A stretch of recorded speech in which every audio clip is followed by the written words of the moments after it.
সংগ্রামী আমির, ভাষা সৈনিক, কেয়ারটেকার সরকার ফর্মুলার রূপকার, বিশ্বের শত কোটি নির্যাতিত নিপীড়িত মজলুম মানুষের নয়নমণি, নন্দিত জননেতা অধ্যাপক গোলাম আজম, অধ্যাপক গোলাম আজম।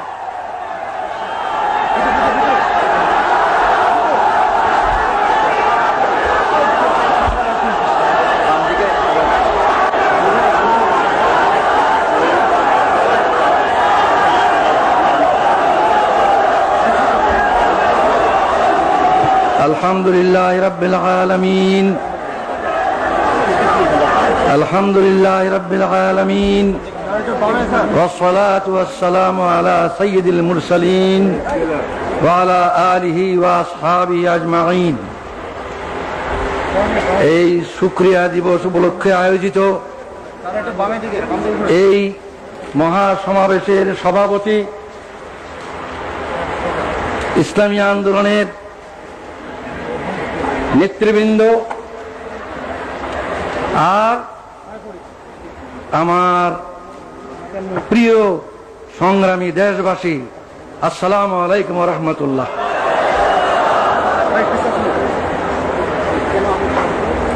এই বাংলাদেশ আমার দেশ, এই দেশেই আমার জন্ম, এই দেশের রাজধানী ঢাকাই আমার জন্ম।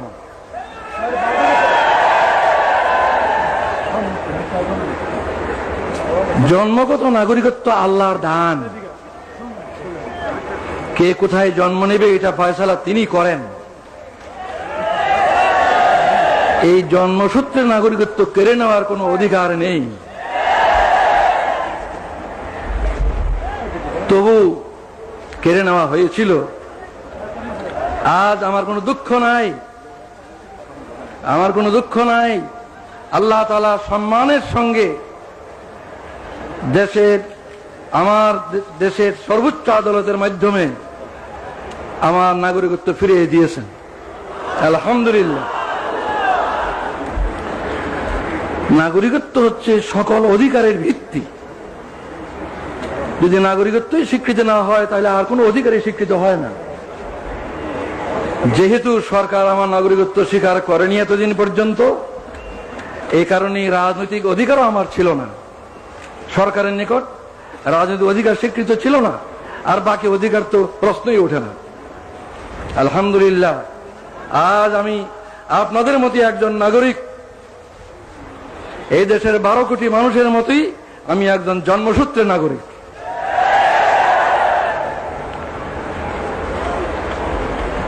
আজ 23 বছর পর আমার প্রিয় দেশবাসীর সামনে হাজির হওয়ার আমার সৌভাগ্য হলো। 23 বছর পূর্বে আমার এই প্রিয় দেশের মাঠ, ময়দান, রাজপথ আমার বিচরণ ক্ষেত্র ছিল। এই 23টি বছর আমার জীবন থেকে কেড়ে নেওয়া হয়েছে। দুঃখ নয়, আল্লাহ তাআলা আবার আমাকে সুযোগ করে দিয়েছেন। আপনাদের সাথে সেই শুকরিয়া শরীক হওয়ার জন্য আমি আজকে হাজির হয়েছি। আজকে আমি অনেক বেশি কথা বলতে চাই না, আজ সূচনা মাত্র। ইনশাআল্লাহ কথা বলার আরো সুযোগ আল্লাহ তাআলা দেবেন, আমি আশা করি, যদি বাঁচিয়ে রাখেন আল্লাহ। আজ আমি অল্প কটি কথা বলি, আপনাদের কাছ থেকে বিদায় হতে চাই। আমার প্রথম কথা হলো, 23 বছর পর, বিগত 23 বছরের দিকে আমি দৃষ্টি দিয়ে শ্রদ্ধার সঙ্গে স্মরণ করছি আমার এই দেশের অনেক বড় বড় নেতাকে, যারা দুনিয়া থেকে চলে গিয়েছে। তাদের মধ্যে দুজন নেতা এমন, আইয়ুব খানের স্বৈর শাসন আমলে যাদের সাথে মিলে আমি গণতান্ত্রিক আন্দোলনে একসাথে কাজ করেছি, সেই দুইজন আজকে নেই দুনিয়ায়। তারা হলেন মৌলানা আব্দুল হামিদ খান ভাসানী এবং শেখ মুজিবুর রহমান। এরপর আমি স্মরণ করি আরো দুজনকে, এই দেশে গণতন্ত্র পুনর্বহালের জন্য যাদের অবদান অস্বীকার করার সাধ্য কারো নেই, সেই দুইজনও দুনিয়ায় নেই আজ। একজন জেনারেল আতাউল গনি উসমানী, আর একজন জেনারেল পরবর্তীকালে প্রেসিডেন্ট জিয়াউর রহমান। শ্রদ্ধার সঙ্গে তাদের স্মরণ করি। আরো স্মরণ করি কয়েকজনকে যারা এদেশে আল্লাহর দিন, আল্লাহর কালিমার ঝান্ডাকে সমুন্নত করার জন্য আজীবন চেষ্টা করে গেছেন। তাদের অবদানকে আমি স্মরণ করি। তারা হলেন মৌলানা আতহার আলী, মৌলানা মোহাম্মদ আব্দুর রহিম, মৌলানা মোহাম্মদুল্লাহ হাফিজ জি হুজুর এবং সরসিনার মৌলানা আবু জাফর মোহাম্মদ সালেহ, পীর সাহেব সরসিনা, আরো অনেকেই 23 বছরের আগে যারা দুনিয়া থেকে গুজরে গেছেন তাদের কথা আমি উল্লেখ করলাম না। এই 23 বছরে যাদেরকে হারিয়েছি তাদের কথা স্মরণ করে, শ্রদ্ধার সঙ্গে স্মরণ করে আমি আমার এই দ্বিতীয় কথা শেষ করলাম। এরপর 72 বছর বয়সে দাঁড়িয়ে আমি ভাবছি যে আমার ডাক কবে আসে আল্লাহর পক্ষ থেকে। তিনি কতদিন দুনিয়াতে আমাকে কাজ করার সুযোগ দেবেন তিনি জানেন। আমার কোনো ব্যক্তিগত উচ্চাকাঙ্ক্ষা নাই। আমি নিজে দেশের বড় কিছু হব, দেশের কোনো কর্তা হব, এই ধরনের কোনো কামনা আমার নাই। কিন্তু একটি কামনাই আমাকে অস্থির করে যে দুনিয়া থেকে যখন বিদায় নেব তখন আমার এই দেশবাসীর 12 কোটি মানুষকে কি অবস্থায় আমি রেখে যাব। তাদেরকে সুখী নিরাপত্তাবোধ নিয়ে বেঁচে থাকার মতো অবস্থায় রেখে যেতে পারবো কিনা, এটা আমার সবচেয়ে বড় চিন্তা। ক্ষুধা তৃষ্ণা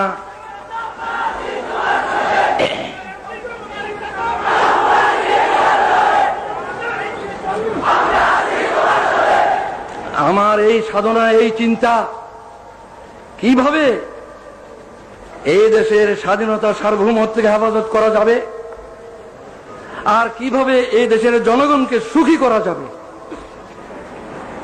ভাত, কাপড়, বাসস্থান, চিকিৎসা, শিক্ষা, স্বাস্থ্য এগুলোর কারণে মানুষ কষ্ট পাবে না, এমন অবস্থায় যদি রেখে যেতে না পারি, যাবার সময় যদি তাদেরকে সুখ শান্তিময় অবস্থায় দেখে যেতে না পারি, তাহলে এই জীবনের সার্থকতা কি? এটি আমার একমাত্র ধান্দা। এই কথাটা চিন্তা করা সহজ, কাজটি সবচেয়ে কঠিন। কিভাবে আমাদের এই দেশের লোক এই দুর্নাম থেকে মুক্তি পাবে যে এই দেশ নাকি গরিব এবং ভিক্ষুকের দেশ, সারা দুনিয়ায় এই বদনামের বোঝা আমরা বয়ে বেড়াচ্ছি। এই দেশের লোকের উন্নতি হোক, এই দেশের লোকের এই বদনাম ঘুচুক, এটি আমার সবচেয়ে বড় সাধনা, সবচেয়ে বড় কামনা। এই বিরাট কাজটি এমনি এমনি হবে না, কোন এক দলের পক্ষে সম্ভব হবে না, কোন দলীয় সরকার একলা পারবে না, অনেক সমস্যা। তাই আমি মনে করি যে এই বিরাট কাজটি করা তখনই সম্ভব হবে যদি আমরা রাজনৈতিক ভেদাভেদ, বিদ্বেষ, হিংসা, সন্ত্রাসী রাজনীতি এবং এজিটেশনাল পলিটিক্স, উত্তেজনাপূর্ণ রাজনীতি ইত্যাদি ক্ষান্ত করে সুস্থ রাজনীতি আমরা সবাই করতে রাজি হই। আমি মনে করি যে দেশ গড়ার চিন্তা ভাবনা যাদের আছে তারাই রাজনীতি করেন, আর রাজনীতির ময়দানে যারা নেতৃত্ব দিচ্ছেন তাদের চেষ্টা সাধনের উপরই এই জনগণের ঐক্য নির্ভর করে। জনগণের মধ্যে বিভেদ সৃষ্টি করে কোনো নেতৃত্ব সবল হবে না।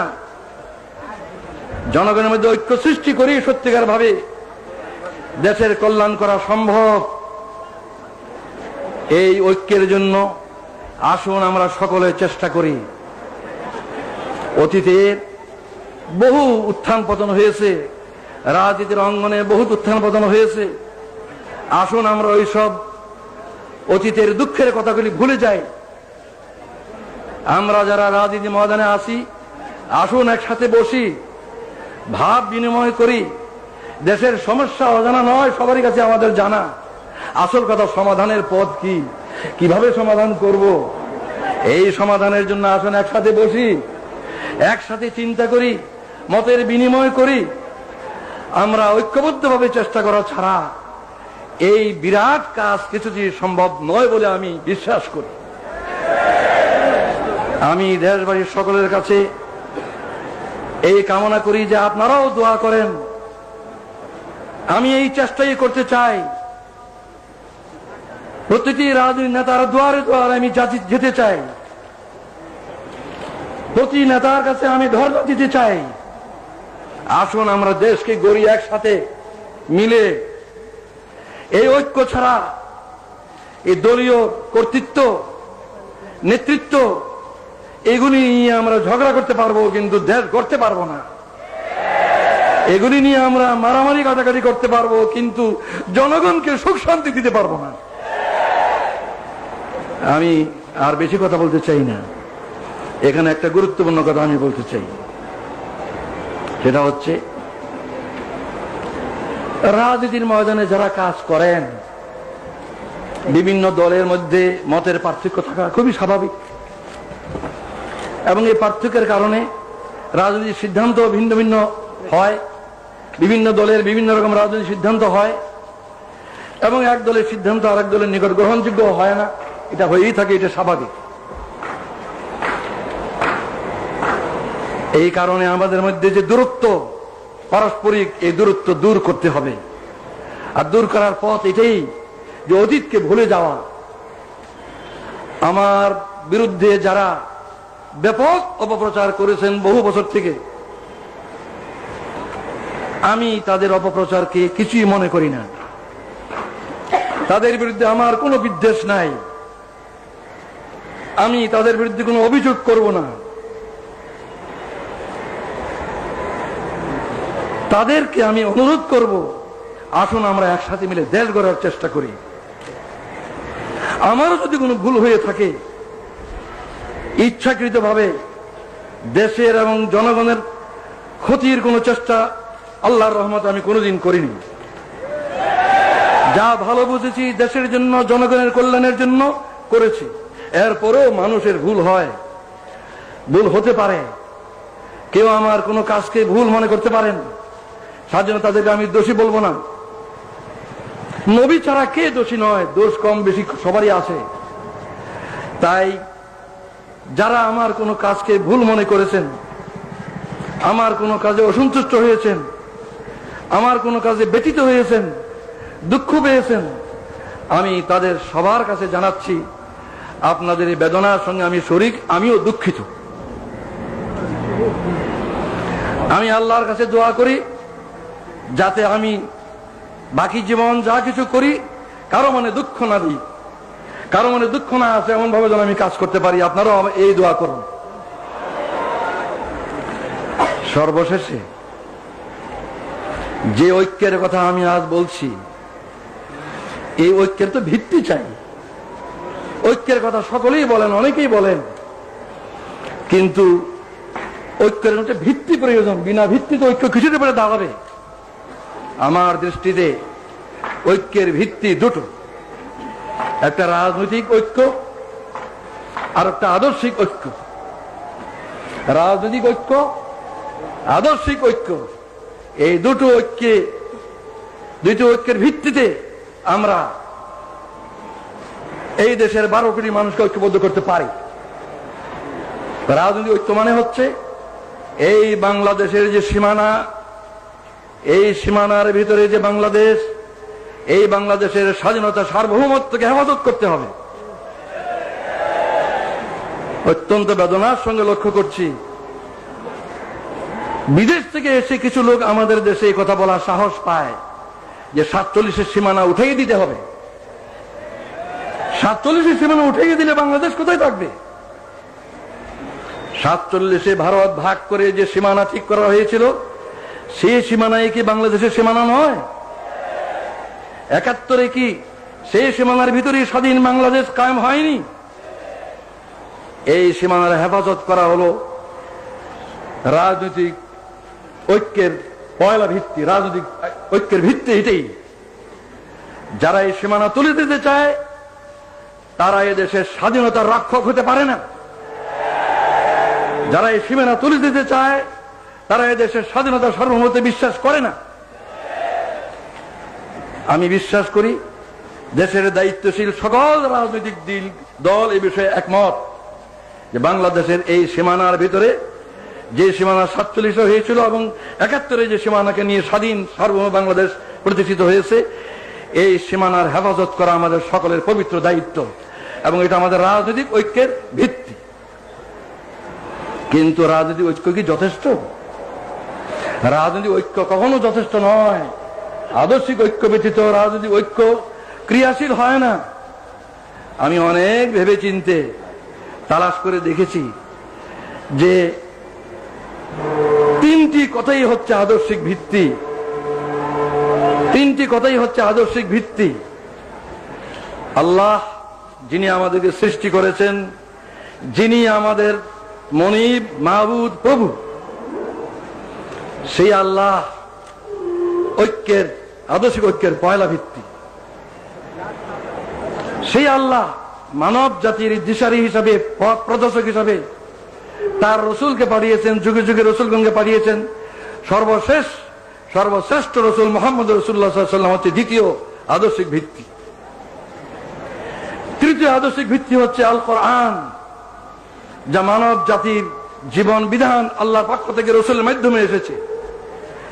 এই আল্লাহ, আল্লাহর রসুল এবং আল্লাহর কোরআন এর কোনটাই জামাত ইসলামীর দলীয় সম্পদ নয়। এই তিনটার কোনটাই কোন দেশের কোন দলের তাদের নিজস্ব সম্পদ নয়। এই সম্পদের ভিত্তিতে আমাদের মধ্যে ঐক্য না হওয়ার আমি কোনো কারণ দেখি না। আমি অত্যন্ত আনন্দ বোধ করি যে আমাদের দেশে প্রধান প্রধান দলগুলির নেতৃবৃন্দ তারা মুসলিম। আমাদের দেশের প্রধান প্রধান দলগুলির নেতৃবৃন্দ মুসলিম। তারা নামাজ পড়েন, হজ করেন, কোরআনকে তারা অস্বীকার করতে পারেন না।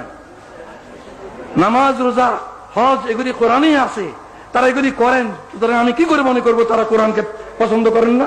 নিশ্চয়ই তারা কোরআনকে বিশ্বাস করেন। তাই আমি এই আকুল আবেদন জানাই, রাজনৈতিক ঐক্যের ভিত্তি বাংলাদেশের সার্বভৌমত্ব এবং স্বাধীনতাকে রক্ষা, আর আদর্শিক ভিত্তি হচ্ছে আল্লাহর প্রতি দৃঢ় বিশ্বাস এবং আস্থা, যেটা আমাদের বাংলাদেশের শাসনতন্ত্রে আছে। দ্বিতীয় মুহাম্মদ রাসূলুল্লাহ সাল্লাল্লাহু আলাইহি ওয়াসাল্লামের নেতৃত্ব, তৃতীয় কোরআনের বিধান। এই ঐক্যের ভিত্তিকে যদি আমরা গ্রহণ করি, কাল থেকে আমরা দেশ গড়ার কাজ শুরু করতে পারি। আমি বিদায়ের আগে জনাব আব্বাস আলী খান সাহেব, যিনি এতদিন ভারপ্রাপ্ত আমির হিসাবে এই ভার বহন করেছেন, তিনি আমার চেয়ে 7 বছরেরও বয়সে বেশি। আমি 72 আর উনি 79।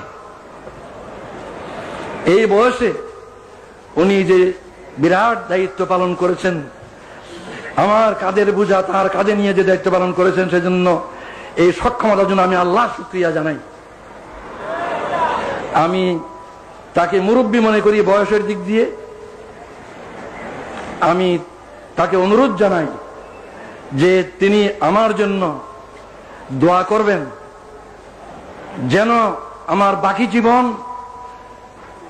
এই দেশের কল্যাণের জন্য, এই দেশের জনগণের সমৃদ্ধি উন্নতির জন্য, সুখ শান্তির জন্য ঠিক মতো কাজ করতে পারি।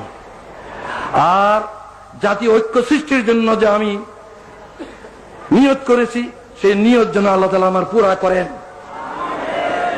এই দোয়া করার আবেদন জানিয়ে আমি বিদায় নিচ্ছি এই বলে, আল্লাহু আকবার, বাংলাদেশ জিন্দাবাদ, জামাতে ইসলামী জিন্দাবাদ। খুদা হাফিজ। আসসালামু আলাইকুম ওয়া রাহমাতুল্লাহ।